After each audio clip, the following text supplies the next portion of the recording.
Thanks, everybody. Welcome to Build. I am your host, Ricky Camilleri. Morgan Spurlock launched his career as a documentarian with his stuntman-like expose on the fast food industry, Super Size Me. Now, 15 years later, he returns to fast food with Super Size Me 2, where he tackles the most eaten food in the country, the chicken, and how restaurants use marketing to make you think you're getting something healthier and more ethical than you might be. Let's take a look.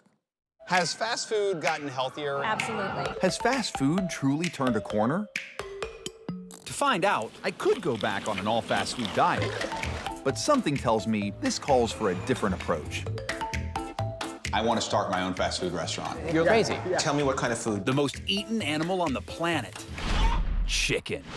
If I can have the farm that brings the chickens to the restaurant, that's a good story. Go forth and find your chickens. I am your chicken father. That is a lot of chickens.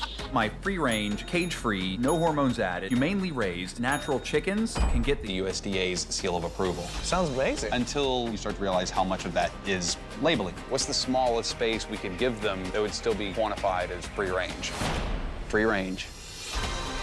Welcome to your fluorescent lit restaurant. Everywhere you touch is just greasy and sticky. It's like somebody cleaning the grill with like cleaning solvent. Oh, research is what this is. Welcome to Chicken Corporate Training. Woo! They've been health washing the dirty, unhealthy truth. Fresh green herbs give a health halo. The term fried has evolved to crispy. Artificial grill marks. You can paint them on with dark food coloring. How healthy are our sandwiches?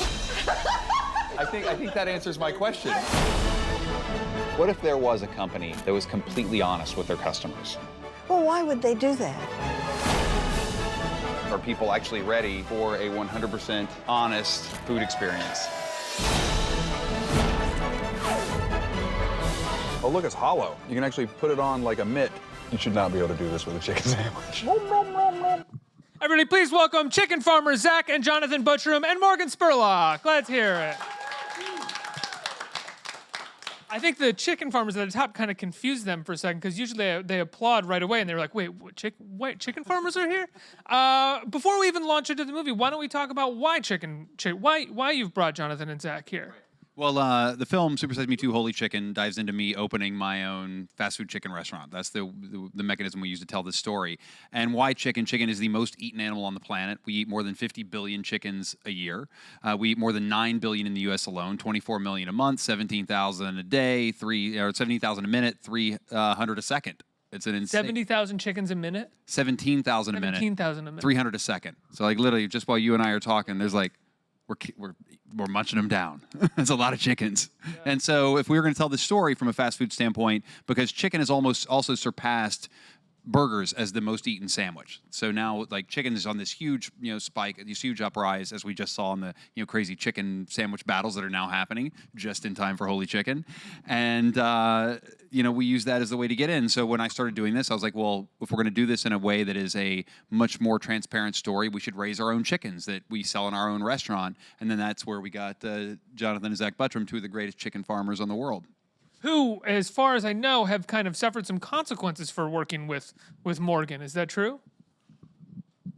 Yeah, when all this happened and the company found out about it, we lost all of our income. So since 2016, and when we done this, we've had no income whatsoever.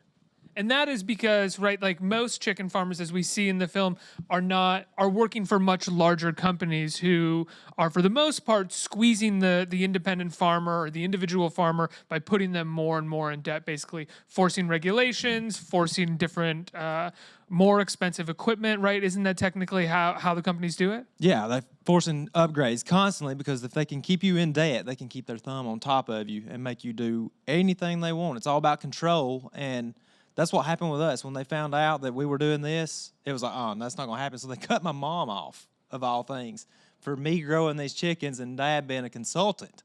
When she owned the farm herself, her name was the only one attached to it or the contract.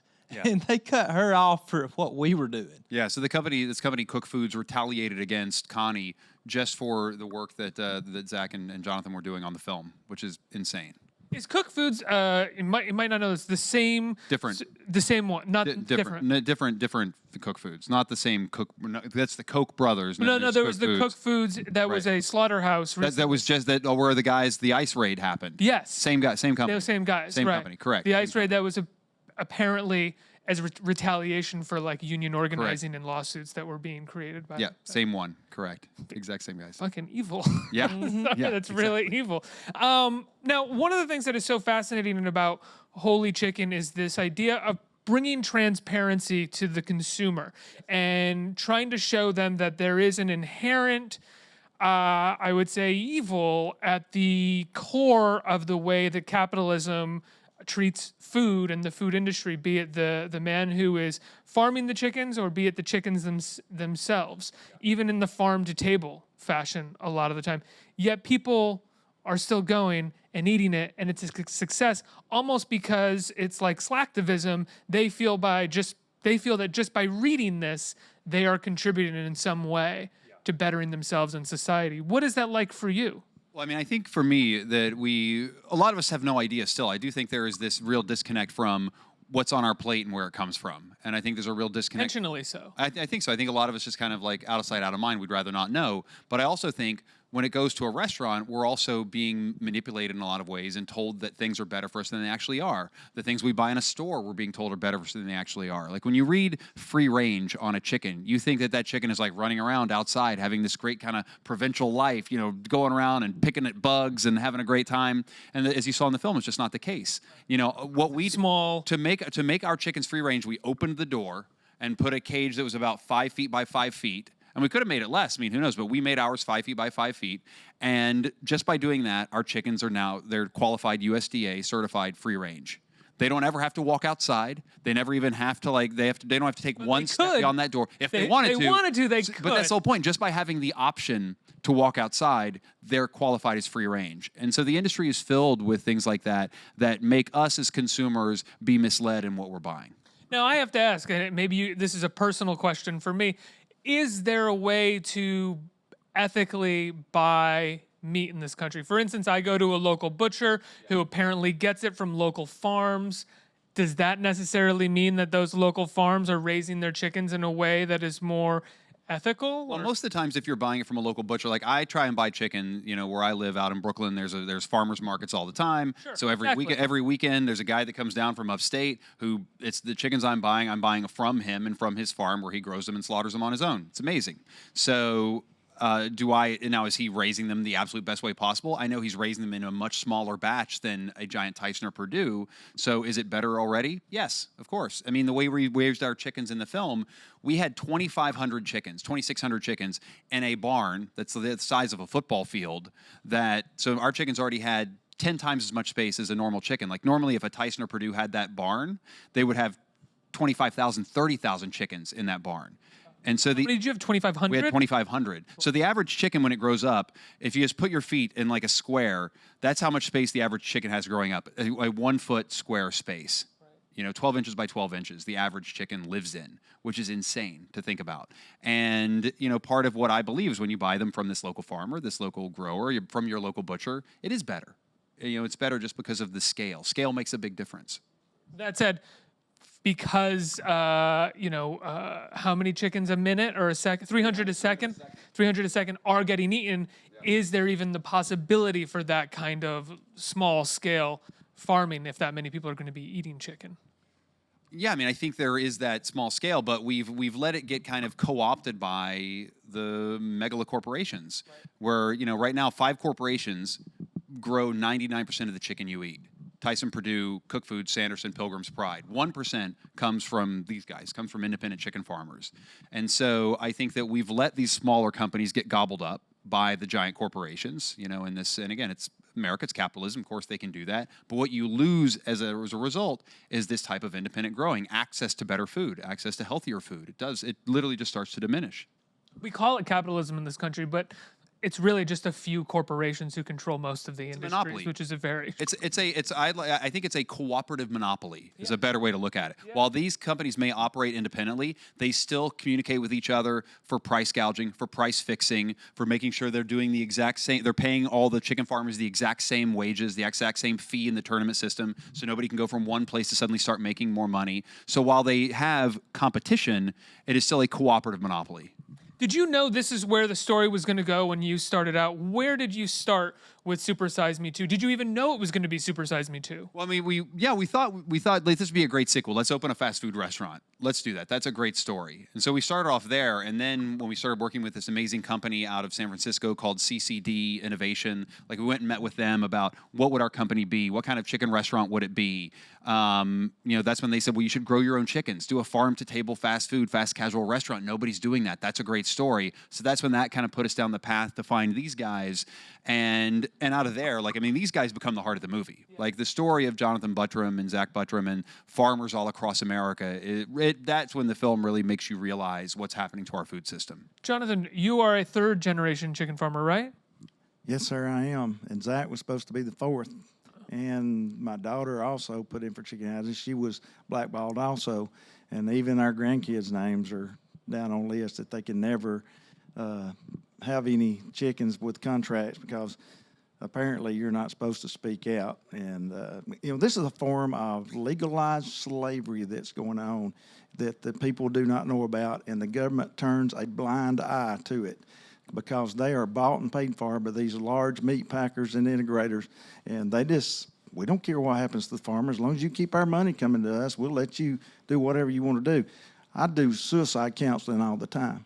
I never took on a job of suicide counseling, but I have to do it because these people are serious. When they call me and they're thinking about suicide, they're going to do it. These are friends of yours that are farmers. They're the independent farmers, right? Yes. These farmers call me all the time. I've in the last couple of weeks, I've did 2 suicide threats. I've had to counsel them and talk them out of it. And after I get through talking to them, because I've been to that point myself, but tell them, hey, guys, this ain't right for your family. Don't let the company win. There's life after chickens. This is often because of the debt that is put on these farmers, right? Yes, the debt is tremendous because the farmers actually hold about 82% of the net worth of the whole company and get less than 1% of the income out of it.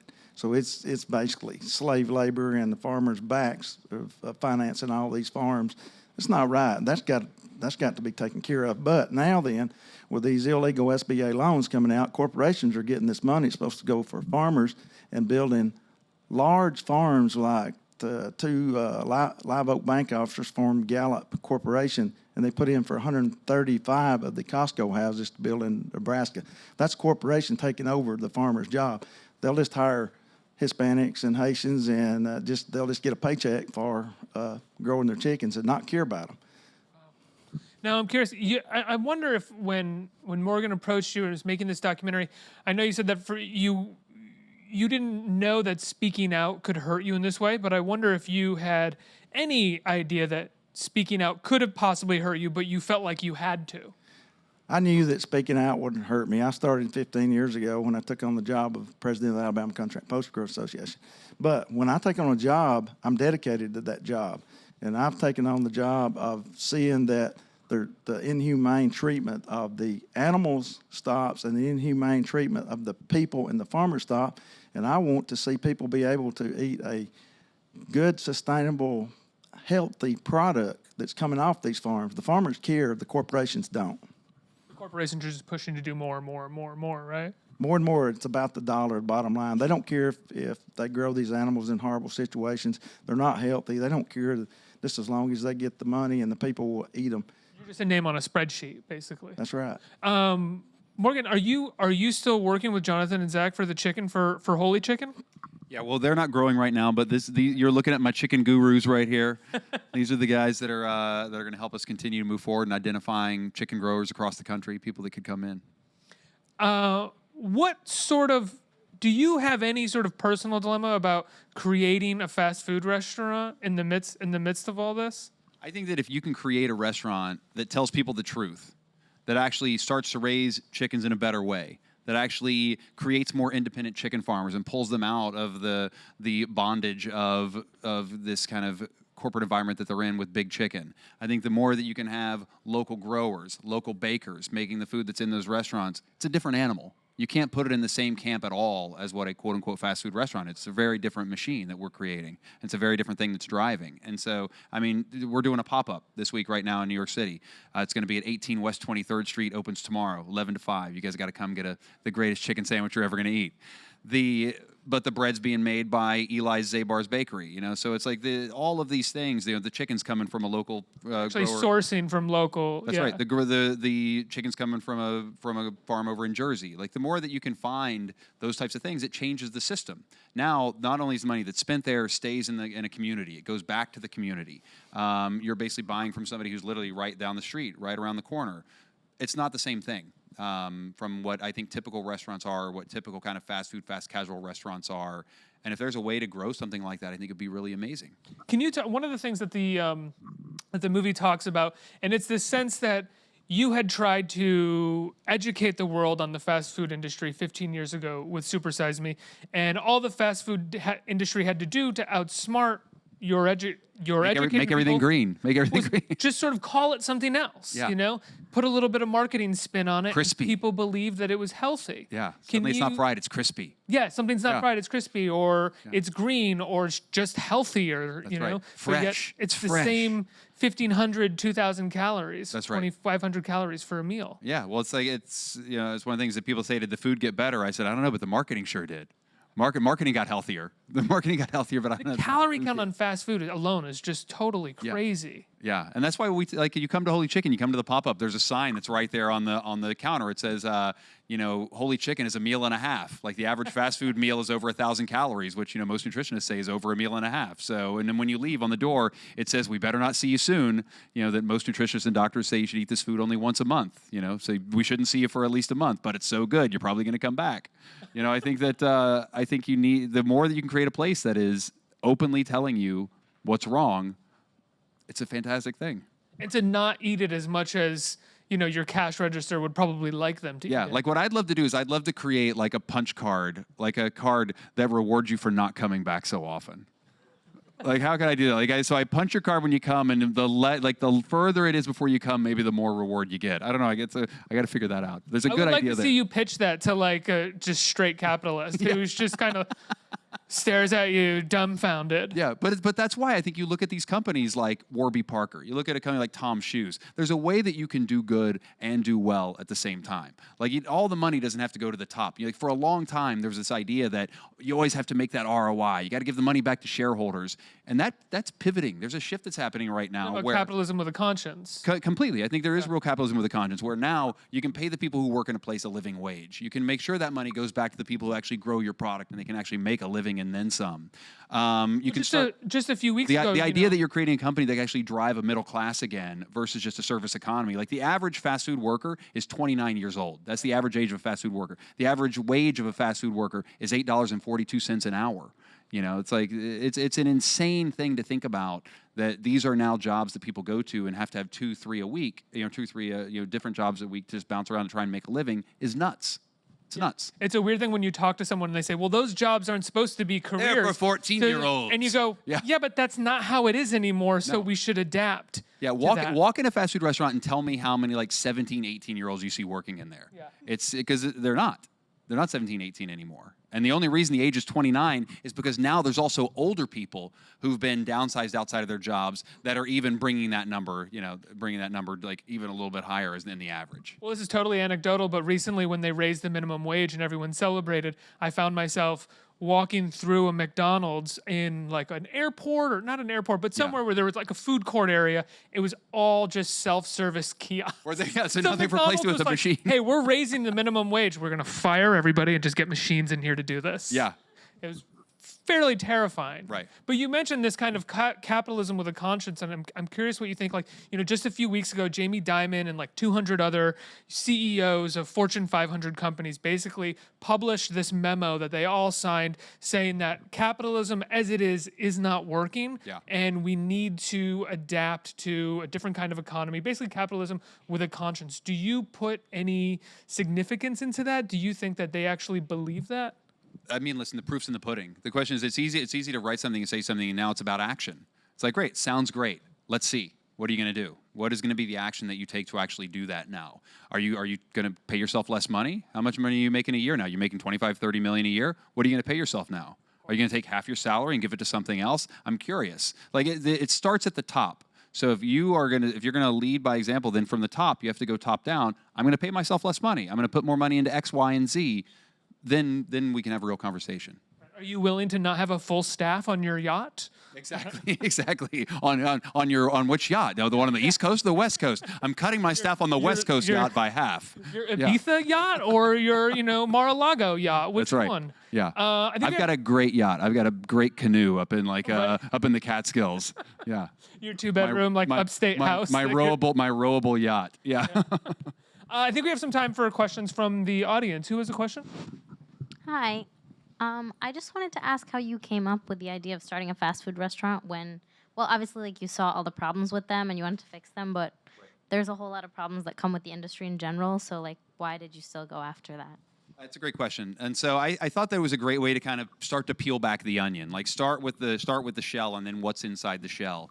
And it's one of the things that we continue to hear again how much better it is for us. Sales have continued to skyrocket. Chicken more popular than it ever has before. So I thought that me coming in and as Ray Kroc, as Colonel Sanders, as I'm taking you on that journey of being a capitalist. Like now, how do I make money, and how do I manipulate you as a consumer to make you want to buy what I'm selling you? And when you see that manipulation start to happen in the film, I mean, it's really telling. It's an incredible thing to see.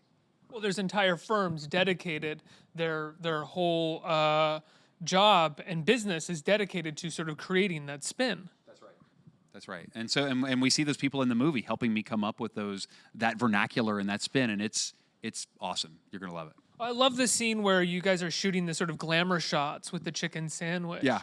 It's there's something about it that's frightening and really weird. And so, and there's a great poster up when you guys come up to the pop-up on 23rd Street. There's two amazing posters. There's one where you can hold up the sandwich that we give you against the one that we took the picture with, so you can compare like the marketing versus the actual sandwich you get in your hand. And then there's another one where it's the photograph that we took where we dissect all of the food styling, where we tell you that we used KY jelly to hold things in place, why we sprinkled certain things on the ground, that we stuffed a sandwich in the back of it to spread it out a little bit more. It's cool. When you started coming up with this idea for Super Size Me 2, was there any brainstorming about you eating a lot of food again, or is that just completely off the table? Well, I already said I'm going to be eating a lot of chicken to figure this out, so I was like, that's going to be enough. I'm going to eat enough chicken sandwiches that nobody needs to see that again. You had to do taste tests for a while on what the so much chicken tasting. Yeah. Right. And the place that we worked with in California, this place CCD Innovation, where you see us doing a taste test, they brought in all these chefs where we tried out all these different kind of formulas and recipes before we landed on what would ultimately be the recipe. This is the company that they created the gordita. They created 2 or 3 other big fast food items, BK sliders, something else. And that's what they do. They basically are hired by corporations to help them find trends that they can then turn into menu items. I mean, it's amazing. What was it like for you guys to go into the restaurant for the first time, and Jonathan, for you to see a drawing of you up there and basically the story, the exact story that you wanted to tell for people to see on a wall? I wasn't expecting that. Morgan called me in Alabama and said, hey, come up to Ohio and eat a chicken sandwich. And I told Zach, my wife, hey, let's just go. What the heck? That's a long way to go to eat a chicken sandwich. We're going. So I drove up too, right? Drove up. So we go up, and they said, wait a little bit before you come in. We're going to wire you up. And I was thinking something's wrong then. Yeah, they had told me, they're like, Zach, don't tell your daddy what's on the wall in here. So I knew and I had to keep it all secret from him. And I was just like, oh, my God, this is going to be great. So you had seen it first? Just because I had went into the restaurant before anybody else did. And they wanted it to be a surprise, so I had to try to figure out how to make it work right. Yeah, it was so humbling. I walked in and saw my mural there, and I'm, wow, how humbling. And then the story, started reading the story that I had told Morgan. That's amazing. And it is a true story and I hope with what's going on with this Holy Chicken movie now, it makes an impact for the farmers and for the customer and consumer of the meat, that we can get some things changed and fixed in this meat mafia market that's going on. Yeah. I think we have time for one more. Hi. So Super Size Me was a huge thing at my high school. Everybody was like, it was mandatory to watch. I think that you were a little hated at my high school because nobody wanted to have McDonald's anymore. But I wanted to ask you, did you think that it would evolve into this, to Supersize 2, when you were in the process of making Supersize Me? No, I mean, when we were making the first one, all I was thinking about was, you know, how are we ever going to make our money back? Are we going to make a movie that we can actually sell? Are we ever going to find a place to put which this? it did. It did, but in the beginning, I remember when we first made the movie, people were like, that's the stupidest idea. Like, nobody's going to buy that film. What are you going to do? And then when we made the film and actually got into Sundance, you know, it was like, transformed everything. But no, we never thought about making a sequel while we were making it. You know, while we were editing the film was when I got the idea for a series that we did for FX called 30 Days, where like we got that idea before we even finished the film, and we pitched that. I pitched that TV show right out of Sundance and sold that to FX. And then a couple of years later, like around 2005, 2006, I got sent a VHS copy of a film from Quebec called Maxine, Macduff, and Macdou, and it's about these two friends who worked at a McDonald's up in, you know, French Canada, who they try to unionize a McDonald's. And it was a fantastic movie. It was so spectacular. And I contacted these filmmakers and I said, let's try to do that in the States. And so I started working with those guys to try and figure out a way of making a movie about unions in America and using, you know, fast foods as an example to try and go in and unionize a fast food restaurant. And then we just never had the ability, never had the time, never had the, you know, kind of minute to focus. So it kind of fell off until we got the idea for this film. Well, that's an incredibly hard story to tell. I mean, it's very hard to unionize the fast food industry, as we've seen in the last 5 years or so. Yeah, the only way you would be able to do it is if you could basically slowly work your way in until you get somebody in upper management. Yeah. Like, you need to get somebody in upper management to where the manager is there, and then you hire the staff around it. So it literally becomes people who are staffed in this place, all knowing where it's going in like 6 to 7 months. Because what happened in the one in Canada, because McDonald's also owns all their real estate. So ultimately, if you're a franchisee, you literally are just leasing the idea to have a name in this property that's owned by McDonald's. And so these guys got all the way up. So they got all the staff that were working there to agree. They all signed the paperwork. It was going through the Teamsters Union in Canada, I believe, and it went all the way up, and it was going to go into effect at midnight. Like, say it's midnight tonight, it's going to go into effect. Well, so they all left work at whatever time the restaurant, you know, closed at like 9 o'clock. And at 9 o'clock, McDonald's came in, took all the signage down, you know, ripped everything out of the restaurant, boarded up the windows and doors, and closed the restaurant before midnight. You busted it out. So everybody came to work the next day. Oh, sorry, this one wasn't working out for us, so we closed it. Amazing. So within hours, without anyone who worked there knowing this was going to happen, they shut the restaurant down. Yeah. And so that's what happens in a lot of places where they know it's going to unionize. They just close it down because they can. I think, as Jonathan said, I mean, you're referring to meat, but it's a mafia, right? You bust it out. Complete food mafia. Yeah. Morgan, I love the film. Congratulations. Thank you very much. I think a fantastic sequel to the original. Thank you. Guys, thank you so much for being on here, for telling your story with Morgan, and for being on this stage and telling your story. Thank you. How can people see Supersize Me 2? Holy chicken. It's playing in theaters around the country, but starting this Friday, it'll be everywhere where you can watch movies on demand. It'll be on iTunes, on Amazon, on whatever your on-demand is on your TV. Yeah, so it'll be everywhere. Everybody, please give a round of applause for Morgan, Jonathan, and Zach. Let's hear it.